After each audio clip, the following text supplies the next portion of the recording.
जितने भी आए हुए इंडेफिनिट इंटीग्रल के क्वेश्चंस हैं उन सभी को सॉल्व कराऊंगा और उनकी शॉर्ट टिक्स, जैसे लास्ट वीडियो में मैंने बताई थी, उनकी कितनी शॉर्ट से शॉर्ट टिक्स हो सकती है। हेलो स्मार्टियंस, आज मैं फिर से आपको वो PYQ इंडेफिनिट इंटीग्रल के बताऊंगा। अभी मैंने लास्ट वीडियो में भी आपको PYQs बताए थे इंडेफिनिट इंटीग्रल्स के, तो कुछ और भी अच्छे से क्वेश्चंस हैं जो मैं आपको बताऊंगा। इस वीडियो में मैं जितने भी अब आए हुए, जितने भी 2024 IIT JEE मेंस में जितने भी आए हुए इंडेफिनिट इंटीग्रल के क्वेश्चंस हैं उन सभी को सॉल्व कराऊंगा और उनकी शॉर्ट टिक्स, जैसे लास्ट वीडियो में मैंने बताई थी, उनकी कितनी शॉर्ट से शॉर्ट टिक्स हो सकती है उसके थ्रू मैं आपको सॉल्व कराऊंगा और उसको आप देखेंगे कि किस तरह सॉल्व करना है, कैसे पहचानेंगे कि इंडेफिनिट इंटीग्रल का किस मेथड से हमें क्वेश्चन करना है, किस तरीके से करना है, ये मैं आपको इस वीडियो में बताऊँगा। और चलिए पहला क्वेश्चन हम लोग देखते हैं कि क्या है, किस तरीके से सॉल्व करते हैं। तो जो हमारा पहला क्वेश्चन है वो है फॉर x इक्वल्स टू -π/2 से π/2 दे रखा है कि if y equals to x की value cos x sin x cos x tan x dx and limit दे रखी है yx इक्वल्स टू 0। लिमिट देने का मतलब ये है कि कॉन्स्टेंट की वैल्यू आपको निकालनी पड़ेगी, उस पर आंसर दे रखा है। जरा आंसर्स पे गौर कीजिए कि tan इनवर्स है, यानी कि जो हमारा इंटीग्रल हम जो कर रहे हैं उसमें 1/1 + x² यानी tan इनवर्स भी आएगा इंटीग्रेशन में, तो उस टाइप का ही ये क्वेश्चन उस तरीके से सॉल्व होगा। तो सबसे पहला काम क्या करते हैं कि इन सबको साइन और कॉस में इस इंटीग्रल को हम चेंज कर लेते हैं। तो जब हम इसको साइन और कॉस में चेंज करेंगे तो हमारा जो बनेगा इंटीग्रल, इसको i ले लेते हैं, i इक्वल्स टू ये हो जाएगा 1/sin x plus sin x upon cos x भी क्या हो जाएगा 1/sin x और sec x हो जाएगा 1/cos x, tan x हो जाएगा हमारा क्या sin x upon cos x और sin स्क्वायर x बन जाएगा हमारा sin स्क्वायर x dx, ये हो जाएगा। ठीक है, तो अब इसको आगे सॉल्व करते हैं। तो यहाँ पे जब हम सॉल्व करेंगे तो यहाँ पर हमारा बन जाएगा 1 + sin स्क्वायर x और ये हो जाएगा cos x dx अपॉन में क्या आ जाएगा हमारे पास sin x cos x, LCM लेंगे हम तो हमारे पे इसमें भी cos x हो जाएगा, तो यहाँ से हमारे पास 1 + sin स्क्वायर x और ये हमारा चला जाएगा एलसीएम लेने पर हमारा ये चला जाएगा क्या, ये बन जाएगा आपका sin³ x है, यहाँ से cos sin 4x बन जाएगा प्लस का sin 4x और यहाँ से जो sin x लिया इस sin x को काट देगा तो ये 1 + sin 4x dx हो जाएगा। ठीक है, dx हम ऑलरेडी लिख चुके हैं तो ये dx हो जाएगा। ठीक है, ये पूरा हमारा dx के फॉर्म में इस तरीके से बन जाएगा 1 + sin 4x 1 + sin square x cos x। तो आपको दिख ही रहा है कि हमको क्या करना है, यहाँ से हम sin x को अगर t ले लें, अगर हम sin x को यहाँ से t ले लेंगे तो हमारा जो क्वेश्चन होगा वो क्या हो जाएगा, sin x को जैसे ही t ले लेंगे तो ये हमारा जो बन जाएगा, sin x को t ले लेते हैं तो sin x इक्वल्स टू जैसे t लेंगे तो क्या हो जाएगा cos x dx equals to dt, ये हमारा बन जाएगा इससे। ठीक है, तो cos x dx ये dt रख देंगे तो जो इक्वेशन बन गई 1 + t² और 1 + t⁴ dt। तो जब इस टाइप के पैटर्न के क्वेश्चन आते हैं तो सीधा सीधा हम क्या करते हैं कि जो लोएस्ट पावर ऑफ t होगा उससे पूरे में हम डिवाइड कर देंगे, उससे हमारा इक्वेशन की एक फॉर्म बन जाती है। तो हम फॉर्म बनाएंगे, जैसे लोएस्ट ऑफ पावर t से हम डिवाइड करेंगे तो ये बन जाएगा 1 + 1/t² और नीचे हमारा क्या बन जाएगा t² + 1/t² dt हो जाएगा। cos x dx की जगह हमने dt रख दिया। ठीक है, तो ये बन गया। अब इसको हम पहले तो परफेक्ट स्क्वायर की तरह बना लें ताकि हमारा क्वेश्चन सॉल्व हो जाए। तो ये क्या हो जाएगा, यहाँ पे +2 कर दें और -2 कर दें तो ये हमारा बन जाएगा 1 + 1/t² + 1/t² -2 +2 कर देते हैं dt। तो ये देखिए किसका स्क्वायर बन गया, तो ये जो स्क्वायर बन गया हमारा, ये स्क्वायर हमारा बन गया, ये स्क्वायर हमारा जो बन जाएगा a - b का होल स्क्वायर बन जाएगा नीचे।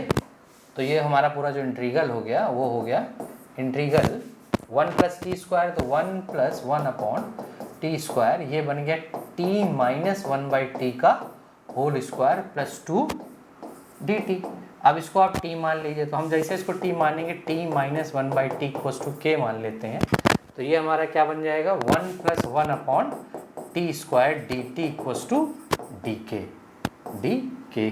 तो ये पूरा क्वेश्चन हमारा किस में कन्वर्ट हो गया, कन्वर्ट हो गया डी के अपॉन, क्या हो गया बेटा ये डी के, इतना पूरी वैल्यू की जगह हमने डी के रख दिया, तो डी के अपॉन क्या बन गया के स्क्वायर प्लस 2। तो ये किसका फार्मूला बन गया 1 upon root 2 tan inverse k by root 2, ये टेन इनवर्स का फार्मूला हो गया, d k upon 1 by root 2 tan inverse k by root 2। अब जरा देख लेते हैं हमें क्या इनइक्वालिटी दे रही है, के की जगह टी की वैल्यू रख देते हैं। तो टी की वैल्यू हमने क्या मानी है, टी की जो हमने वैल्यू मानी है वो मानी है टी माइनस 1 बाई टी, तो रख देते हैं यहाँ पे। तो जैसे यहाँ रखेंगे तो क्या बन जाएगा, यहाँ पे जैसे ही रखेंगे तो हमारा बन जाएगा टी रख देंगे तो 1 अपॉन रूट 2 टेन इनवर्स क्या हो जाएगा t minus 1 by t upon root 2। तो ये हमारा बन गया, ठीक है। अब जरा वो चेक कर लेते हैं क्या क्या हमें कंडीशंस दे रखी है। कंडीशन हमें जो दे रखी है वो ये दे रखी है कि पाई बाई 2 वाई एक्स पर इसकी वैल्यू 0 है, यानी अगर हम x की वैल्यू पाई बाई 2 रखते हैं तो वाई एक्स हमें 0 मिलता है। तो यहाँ पर हमने क्या माना था, हाँ यहाँ पर हमने क्या माना था sine x equals to t माना था। तो यहाँ पर x की वैल्यू जैसे ही आप पाई बाई 2 रखोगे, तो जब आप x की वैल्यू यहाँ पाई बाई 2 रखोगे तो t की वैल्यू आ जाएगी 1, और जब t की वैल्यू यहाँ 1 आ गई और जब x की वैल्यू हम क्या रखेंगे पाई बाई 4, नहीं हाँ जब x की वैल्यू रखनी है हमें क्या रखनी है x की वैल्यू तो पाई बाई 4 पर हमें निकालना है। तो ये वाई एक्स की वैल्यू 0 हो गई, वाई एक्स की वैल्यू 0 हो गई, तो साइन x 0 हो जाएगा आपका, और वाई एक्स तुम्हें 0 दे रखा, y की वैल्यू x की जगह पाई बाई 4 रखेंगे तो t की वैल्यू आ जाएगी हमारे पास क्या 1 बाय रूट 2, क्या आ जाएगी 1 बाय रूट 2 यहाँ से निकल आएगा, यानी t की वैल्यू हमारी क्या आ गई 1 बाय रूट 2। तो आप यहाँ पे रख दो अपने इक्वेशन में 1 बाय रूट 2 की वैल्यू यहाँ पे जैसे रखोगे तो यहाँ पर जो हमारा बन जाएगा वो क्या हो जाएगा, तो t की वैल्यू 1 बाई रूट 2 जैसे रखेंगे तो टेन इनवर्स 1 बाई रूट 2, तो ये बन गया रूट 2 अपॉन रूट 2, और ये प्लस c हो जाएगा। तो c एक तो t की वैल्यू 1 बाई, c की वैल्यू क्या आ जाएगी, c की वैल्यू तो हमने निकाली नहीं, तो c की वैल्यू तो इससे आ जाएगी। तो सबसे पहले तो c की वैल्यू निकाल लो। तो वाई एक्स की वैल्यू हमें कितनी दे रखी है बेटा, वाई एक्स इक्वस टू हमें दे रखा है 0, वाई एक्स पाई बाई 2 पर वाई एक्स की वैल्यू 0 है, जब पाई बाई, तो यहाँ पर जैसे ही हम रखेंगे पाई बाई 2 तो साइन पाई बाई 2 की वैल्यू क्या हो जाएगी 0 हो जाएगी, साइन पाई बाई 2 हो गया 1, साइन पाई बाई 2 1 हो गया, यानी फंक्शन की वैल्यू हमें क्या दे रखी है उसमें 0 दे रखी है। वाई एक्स की वैल्यू जैसे y की वैल्यू पाई बाई 2 रखेंगे तो हमारी फंक्शन की वैल्यू क्या आ रही है 0 आ रही है। तो जैसे ही हमने 0 रख देंगे तो यहाँ से t की वैल्यू हमारी निकल आएगी 1, और t की वैल्यू जब 1 रखेंगे तो यहाँ पर हमारे पास c की वैल्यू क्या आ जाएगी, पहले तो हम t की वैल्यू यहाँ पर 1 रख दें, तो जब t की वैल्यू यहाँ 1 रखेंगे तो 1 माइनस 1 0 हो जाएगा, तो यहाँ से c की वैल्यू 0 आ जाएगी, यहाँ से c की वैल्यू हमारी क्या आ जाएगी 0 आ जाएगी। जैसे ही हमने साइन पाई बाई 2 रखा, ये t के इक्वल है, t की वैल्यू है यहाँ पे 1, जब x की वैल्यू पाई बाई, अब t की वैल्यू जब 1 रखेंगे तो ये 1 माइनस 1 0 हो जाएगा, यानी यहाँ से c की वैल्यू हमारी 0 आ जाएगी। और जब हमने साइन पाई बाई 4 रखा था तब t की वैल्यू हमारे पास 1 बाई रूट 2 आ गई, तो tan inverse 1 by root 2 upon root 2 हो जाएगा। इसको जब सॉल्व करेंगे तो 1 अपॉन रूट 2 टेन इनवर्स, तो ये बन जाएगा 1 माइनस 2 अपॉन 2, वैल्यू हमारी क्या आ जाएगी 1/√2 tan इनवर्स -1/2, ये आंसर आ जाएगा।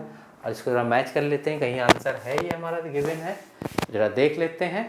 तो ये जो बेटा हमारा आंसर कहाँ पर गिवन है ये देख लेते हैं। जो हमारा आंसर दिया हुआ है, तो ये आंसर दिया हुआ है, आंसर नंबर ये है tan इनवर्स 1/2। तो ये आंसर हमारा सी पोर्शन सही है। तो सी हमारा इसमें करेक्ट आंसर होगा, ये वाला। तो सी ऑप्शन हमारा करेक्ट है, 1/√2 tan इनवर्स -1/2। तो इस तरीके से क्वेश्चन था, आसान सा क्वेश्चन था, ज़्यादा टफ नहीं था। तो उस तरीके से हमने साइन कॉस में कन्वर्ट कर दिया, जैसा आंसर चाह रहा था उसी तरीके से हमने निकाल दिया। तो इसी टाइप के हर क्वेश्चन आ रहे हैं। तो थोड़ा कैलकुलेटिव क्वेश्चंस आते हैं, और जो आप नॉर्मल आपके पास जो मेथड्स हैं उन्हीं का ही यूज़ करके हम उसको सॉल्व कर ले जाते हैं। तो ज़्यादा उसको मतलब ये नहीं समझना है कि अब बहुत टफ क्वेश्चंस हैं हम नहीं कर पाएंगे। तो इस डर को थोड़ा आप अपनी NCERT बेस्ड बुक्स से भी इस तरीके से काफ़ी क्वेश्चन करें, तब भी आप पेपर कर ले जाओगे। इसलिए ज़्यादा घबराने की ज़रूरत नहीं कि हमको ये पढ़ना है वो पढ़ना है। आराम से क्वेश्चन होंगे, आपको कुछ कोई भी ऐसा नहीं दिखेगा कि हमने अलग किया है। ठीक है, आगे चलते हैं। आगे अगला क्वेश्चन देखते हैं क्या है। अगला क्वेश्चन है हमारा क्वेश्चन नंबर, ठीक है। तो अगला क्वेश्चन ये दे रखा है कि late 2 - 10x 3 + 10x dx = 1/2 alpha x इस तरीके से दे रखा है। कॉन्स्टेंट ऑफ इंटीग्रेशन, यानी कि उसने अल्फा प्लस गामा और बीटा, यानी हमें अल्फा गामा और बीटा की वैल्यू निकालनी है। और आंसर देखो बेटा लॉग में आ रहा है, यानी कि फंक्शन 1/t का होगा, यानी कि सब्स्टिट्यूशन मेथड तो लगना ही लगना है। दूसरा यहाँ अल्फा एक्स भी आ रहा है, यानी कि कुछ डिवाइड करके अलग करेंगे, फिर सब्स्टिट्यूशन मेथड लगेगा। सब्स्टिट्यूशन मेथड करके ही हम इस क्वेश्चन को सॉल्व कर पाएंगे। तो ये 10x है, तो 10x को हम लोग क्या कर लेते हैं, साइन और कॉस में कन्वर्ट कर लेते हैं। जब कुछ ना समझ में आए तो ऐसा ही करो, 10x को हम साइन और कॉस में कन्वर्ट कर लेते हैं। चलो क्वेश्चन को जरा करते हैं। तो ये इंटीग्रेशन हमें क्या दे रखा है, इंटीग्रेशन दे रखा है 2 - 10x। तो 10x को हम लिख देते हैं sine x upon cos x, और यहाँ 2 क्या हो जाए 3 + sine x upon cos x dx। ठीक है, अब जरा उसको डिफ्रेंशिएट कर लें, मतलब एलसीएम ले लें। तो 2 cos x - sin x हो जाएगा बेटा, और नीचे हो जाएगा हमारे पास क्या, नीचे हमारे पास हो जाएगा, नीचे हमारे पास हो जाएगा, नीचे हमारे पास हो जाएगा 3 cos x + sin x dx। अब यहाँ पर सोचना पड़ेगा कि आखिरकार हमें क्या करना है कि ये हमारा सॉल्व हो जाए। तो इस टाइप के में ये px + q वाले फॉर्म आपने पढ़े होंगे। तो px + q या p cos x q sin x वाले फॉर्म है। इसमें क्या करते हैं कि हम कांस्टेंट मान लेते हैं, इसको कन्वर्ट करते हैं इस तरीके से कि ये हमारा सॉल्व हो जाए। तो हम इस टाइप के क्वेश्चनों में क्या करते हैं, a denominator plus dy/b dy/dx of denominator कर देते हैं। तो इससे हमको क्या होता है, सॉल्व करने में हमारे a और b के जो कांस्टेंट निकल आएंगे, कंपेयर कर देंगे, तो उससे हमारा क्वेश्चन सॉल्व हो जाएगा। यानी कि 2 cos x - sin x को हम इस तरीके से अगर लिख दें कि 2 cos x - sin x, a denominator हमारा क्या है 3 cos x + sin x ले लें, ठीक है, और प्लस b dy/dx ऑफ क्या ले लें, डिनोमिनेटर, dy/dx ऑफ डिनोमिनेटर लेंगे तो 3 cos x + sin x हो जाएगा बेटा। ठीक है, इस तरीके से हमने उसको कर दिया कि 2 cos x - sin x, a 3 cos x + sin x denominator, plus b dy/dx 3 cos x + sin x। अब जरा इसको सॉल्व कर लेते हैं। तो ये क्या हो जाएगा 2, ये हो जाएगा हमारा 2 cos x - sin x = यहाँ से cos x देखो निकाल लेते हैं। तो ये हो जाएगा हमारे पास 3 पहले तो इसको सॉल्व और कर लो, 3 cos x + sin x, और इसको डिफ्रेंशिएट कर दो b, तो ये हो जाएगा -3 साइन एक्स और प्लस का कॉस एक्स, ये हो गया। ठीक है, अब जरा कॉस एक्स के टर्म निकाल लो। यहाँ से 3a बचेगा और यहाँ से b बचेगा, तो एक तो हमारा हो गया 3a प्लस b। ठीक है, तो यहाँ से cos x किसके इक्वल आ जाएगा 2, तो दोनों तरफ कंपेयर कर लेंगे तो 3a प्लस b की वैल्यू आ गई हमारे पास 2, और यहाँ से अगर हम साइन x निकालें तो यहाँ से आ जाएगा a और यहाँ से आ जाएगा -3a, a और -3b, ये किसके इक्वल आ जाएगा, इसका कोफिशिएंट है -1। तो इस तरीके के इक्वेशन बन गई। अब इसको सॉल्व करने के लिए क्या करें, इसमें 3 से मल्टीप्लाई करेंगे तो ये 9a बन जाएगा और ये 3b बन जाएगा, ये हो जाएगा 3b और ये 9a से 9 और a क्या हो गया तुम्हारा 10a हो गया, और 10a और ये हो गया 6 में से तुम्हारा चला जाएगा -1 तो 5, तो a की वैल्यू जो आ जाएगी हमारी कितनी आ जाएगी 5/10 यानी कि 1/2। अगर a की वैल्यू 1/2 है तो यहाँ से अगर हम सॉल्व करेंगे तो यहाँ से आ जाएगी b की वैल्यू, तो -1/2, तो b की वैल्यू -3b इक्वल्स टू -1/2, तो ये हो गया -3/2 -3b, तो b की वैल्यू यहाँ से हमारी आ गई 1/2। तो जो b की वैल्यू -3b, तो b a की वैल्यू 1/2 हो गई और b की वैल्यू हो गई 1/2। b की वैल्यू हमारी कितनी आ गई 1/2। ठीक है, तो इसकी वैल्यू हो गई 3/2 और इसकी वैल्यू हो गई 1/2। तो ये हमारा a और b का आंसर आ गया 1/2 और 1/2। ठीक है, दोनों की वैल्यू हमारी कितनी आ रही है 1/2 आ रही है। ठीक है, तो अब इसको सॉल्व करते हैं। अब ये 2 cos x minus sine x की जगह अब हम ये पुट कर देते हैं, ये वाला पोर्शन, तो क्या होगा जरा देखते हैं।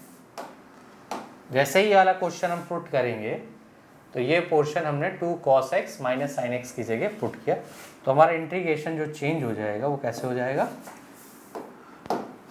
तो इस तरीके से इसको यूज़ करेंगे, इस तरीके से अब करते हैं तभी हो पाएगा ये। तो 2 cos x minus sine x की जगह हम क्या रखेंगे 1/2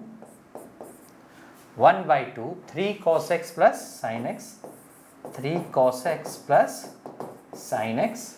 ठीक है, प्लस b की जगह भी क्या रख देंगे 1/2 -3 sign x plus cos x upon 3 cos x plus sine x. अब अलग अलग डिवाइड करेंगे dx, तो जब अलग अलग डिवाइड करेंगे तो ये तो बन जाएगा 1, तो 1/2 इंटीग्रेशन ऑफ dx हो जाएगा ये, और ये 1/2 इसमें बाहर आ जाएगा और ये हम t ले लेंगे तो ये बन जाएगा 1/t dt, ये इस तरीके से बन जाएगा 1/t dt। तो अब इसको जब सॉल्व करेंगे, जब इसको हम सॉल्व करेंगे तो हमारा क्या आ जाएगा, यहाँ से इसको सॉल्व करने के बाद ये हमारा हो जाएगा, इसको जब हम सॉल्व करेंगे तो ये हमारा जो बन जाएगा, ये हमारा जो बन जाएगा वो हम देख लेते हैं।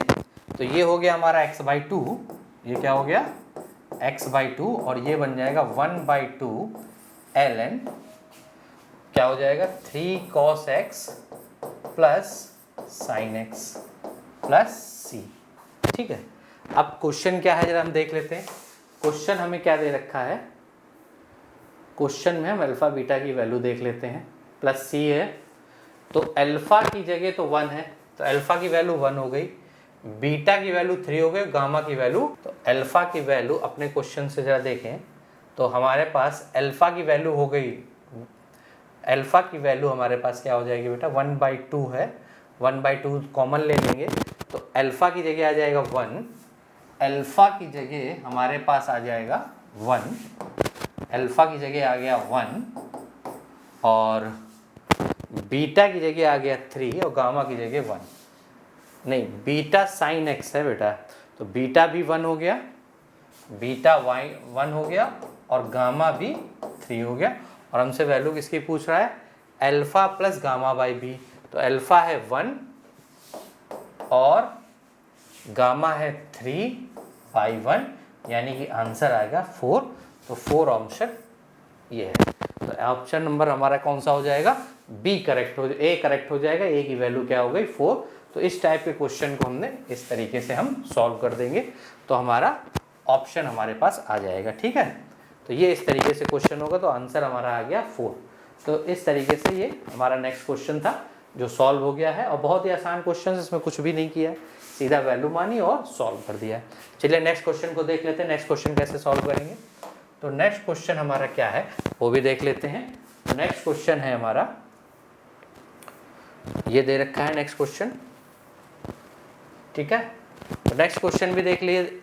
इंटीग्रेट 1/5 अंडर रूट x - 1 की पावर 4 प्लस x + 3 की पावर 6 dx प्लस c, और a और b में अल्फा की वैल्यू पूछ रहा है, बीटा a x, और इस तरीके से 20ab की वैल्यू पूछ रहा है, और इस फॉर्मेट में कुछ वैल्यू आएगी अल्फा x - 1।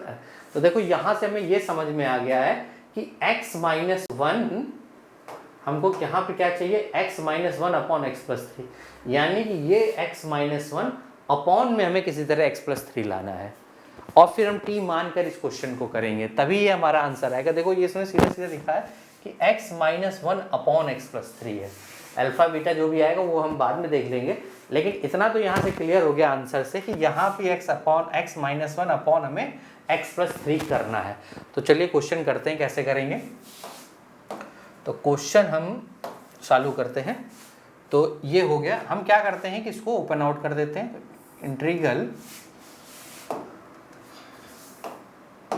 इंटीग्रल क्या है हमारे पास, तो ये हमारा हो जाएगा इंटीग्रल 1 अपॉन क्या हो जाएगा, x - 1 अपॉन 5 की, तो 4/5 बन जाएगा, और ये क्या बन जाएगा x + 3 6/5 dx। तो ये हमने ओपन कर लिया। अब हमको ये सोचना है कि x - 1 अपॉन x + 3 कैसे लाएं। अगर हमें x + 3 इसके नीचे लाना है तो हमें 4/5 यहाँ लाना होगा। तो यहाँ ऐसा क्या करें कि इसमें क्या मल्टीप्लाई करें कि ये हमारा काम बन जाए कि यहाँ 4/5 हो जाए, यहाँ हो जाए।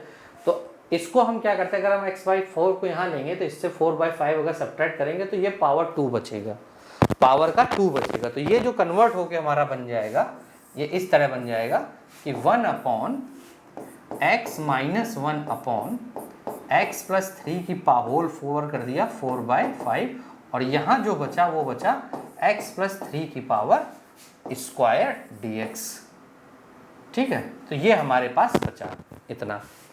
तो अब तो क्या करना है, सीधा सीधा हम इसको t मान लें सब्स्टिट्यूशन मेथड से, x - 1 अपॉन x + 3 = t मान लें। जैसे ही हम इसको t मानेंगे तो ये ऊपर हमारे पास बच जाएगा, डिनोमिनेटर न्यूमरेटर वाले से आप सॉल्व कर लें, तो ये बचेगा 4 अपॉन x + 3 का होल स्क्वायर dx = dt। तो इससे फ़ायदा ये हो गया कि 1 अपॉन x + 3 का होल स्क्वायर में मिल गया, यानी ये पूरा क्वेश्चन जो हमारा कन्वर्ट हो जाएगा वो किस पे कन्वर्ट हो जाएगा, जरा इसको देखते हैं। तो ये हमारा जो पूरा क्वेश्चन है वो अब कन्वर्ट हो गया क्या, तो ये इंटीग्रेशन हो गया हमारा 1 अपॉन t की पावर 4/5, और यहाँ से 1/4 हम बाहर ले लें, और ये हो गया हमारा dt। अब t की पावर 4/5 लिखा है जो 4/5, ठीक है।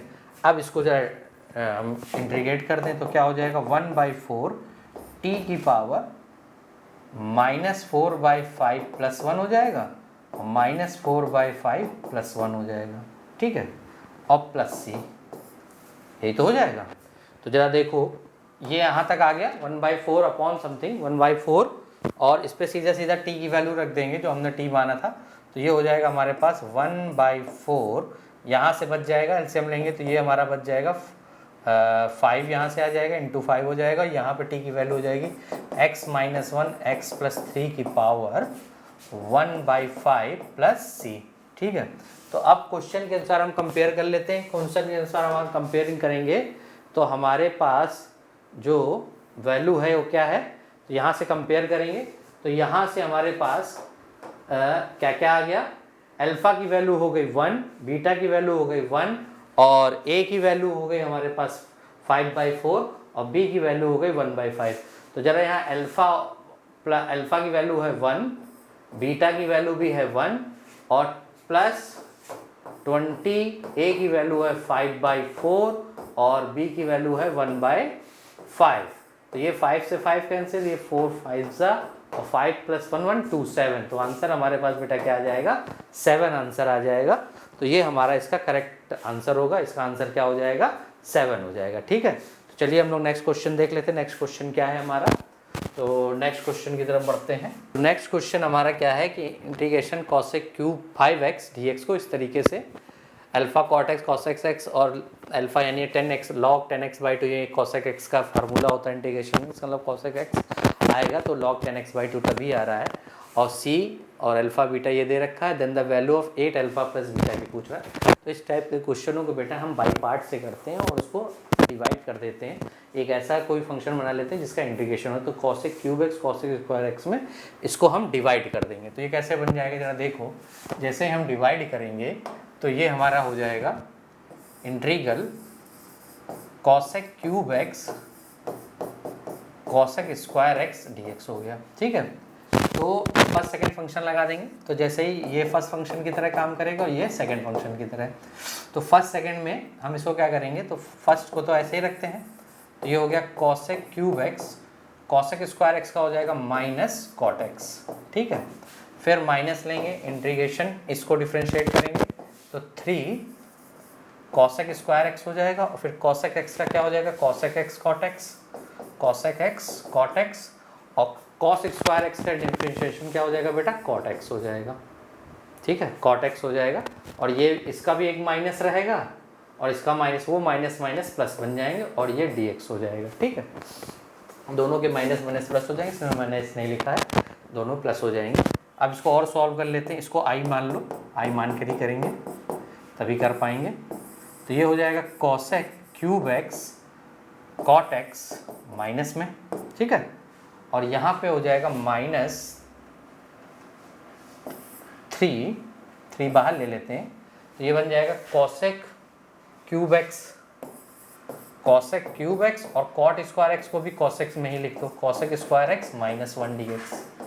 तो जरा देखो, तो ये हमारा जो बन जाएगा minus cosec cube x cot x, ये बन जाएगा -3 कॉसेक 5x dx। अलग अलग कर लेते हैं, ये माइनस माइनस वहाँ जाके प्लस में हो जाएगा, तो ये 3 कॉसेक क्यूब एक्स dx बन जाएगा, कॉसेक क्यूब एक्स dx। ठीक है, अब ये तो हमारा, हमने इसको i माना है, तो ये तो हमारा 3i हो जाएगा।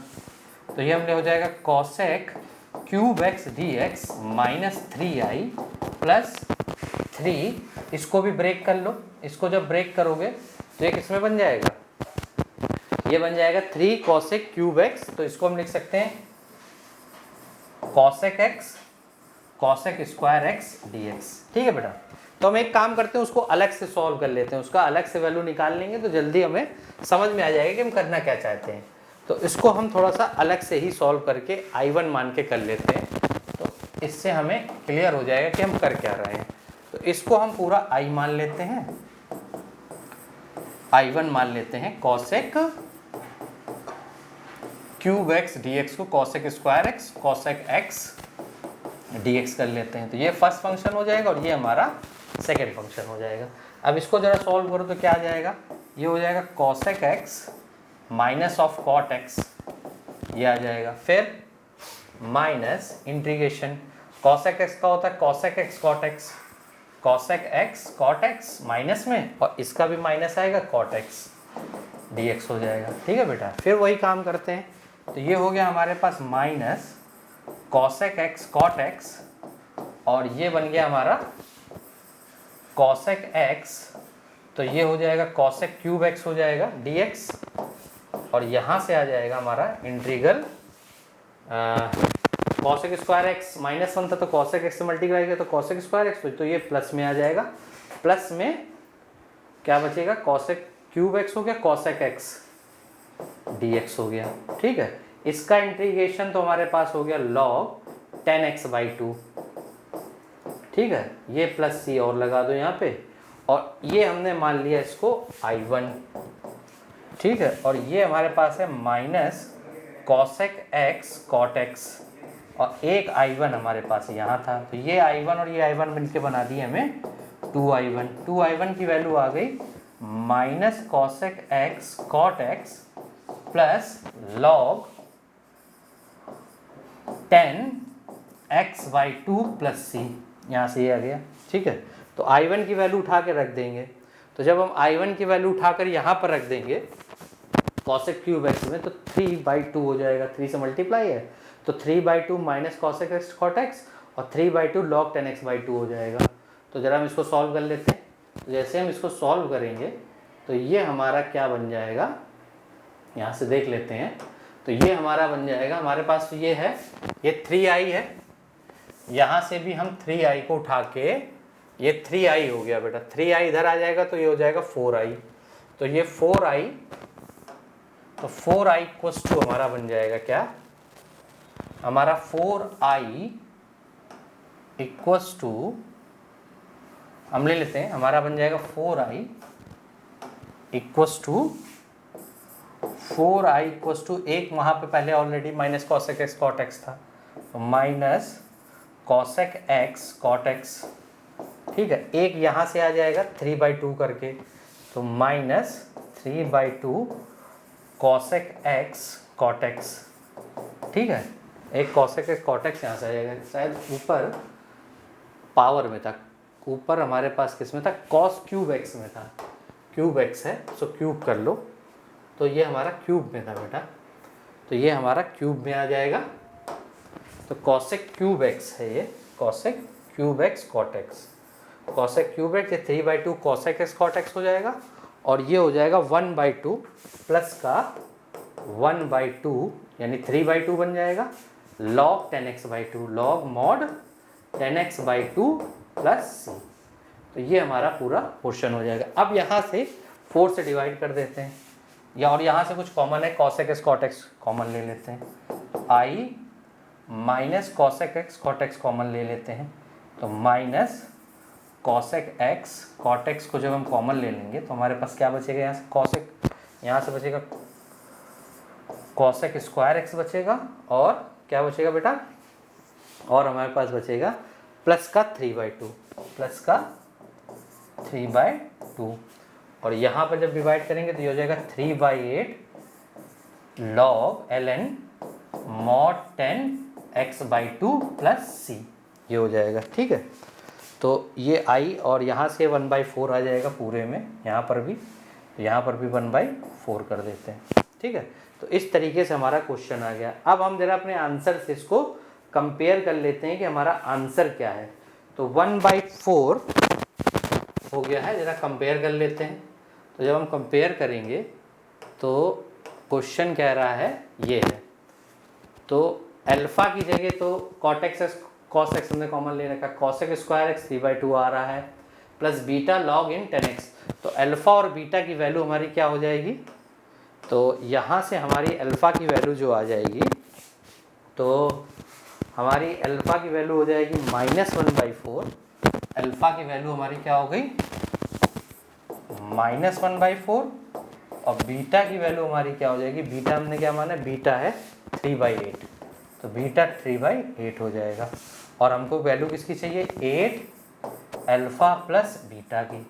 ठीक है, तो हमको 8 अल्फ़ा प्लस बीटा की वैल्यू चाहिए, तो उससे हम अल्फ़ा और बीटा की वैल्यू रख के 8 अल्फ़ा प्लस बीटा की वैल्यू निकाल लेंगे। तो वैल्यू हमारी क्या हो जाएगी, ज़रा देख लेते हैं। तो वैल्यू हमारी जो हो जाएगी 8 -1/4 प्लस 3/8। तो जब इसको सॉल्व करेंगे तो इसका आंसर क्या हो जाएगा, 8 एलसीएम हो जाएगा, तो इसको जब हम सॉल्व करेंगे तो आंसर हमारे पास 1 आ जाएगा। तो इसका आंसर बेटा क्या होगा, 1 होगा। तो ये जितने भी क्वेश्चन थे मैंने लास्ट वीडियो में बना दिए हैं, जितने भी, इसमें से ज़्यादा क्वेश्चन, एक ही क्वेश्चन हर पेपर में आया था, तो टोटल 8 क्वेश्चन ही आए थे 2024 में इंडेफिनिट इंटीग्रल के। तो एक क्वेश्चन भी माने रखता है जेईई मेंस के पेपर में। तो आप मेहनत करते रहिए, हमारे चैनल को सब्सक्राइब करते रहिए और बेल आइकन ज़रूर दबाइए ताकि हम आपके पास नए नए वीडियोस दे रखें। कमेंट्स लाइक्स ज़रूर कीजिए। बहुत बहुत धन्यवाद, थैंक यू।